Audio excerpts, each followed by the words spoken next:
আসসালামু আলাইকুম। রোজা বা সাওম ইসলাম ধর্মের অন্যতম একটি স্তম্ভ বলা হয়ে থাকে এবং ইসলামের যে কয়টি স্তম্ভ রয়েছে তার ভিতরে ৩য় নম্বর স্তম্ভ হচ্ছে এই রোজা পালন করা।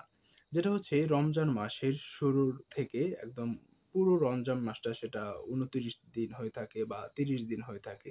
সুবে সাদিক থেকে সূর্যাস্ত পর্যন্ত সকল প্রকারের পানাহার, পাপাচার, তারপর কামাচার এবং সেই সকল যাবতীয় ভোগবিলাস, একটা ব্যক্তি বিভিন্ন ধরনের ভোগ করেন, বিলাস করেন।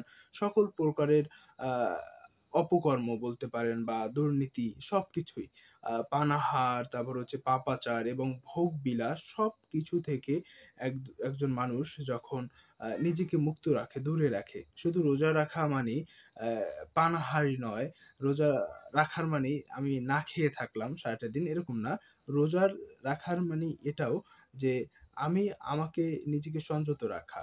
নিজের সকল প্রকার অন্যায়, সকল প্রকারের অপকর্ম এ থেকে নিজেকে দূরে সরে রাখা এবং নিজের ভোগবিলাস সম্পর্কেও বলা হয়েছে যে যখন রোজার ওই সময়টায় ভোগবিলাস থেকেও বিরত থাকা। যেটা অনেক সাধারণভাবে জীবনযাপন করা।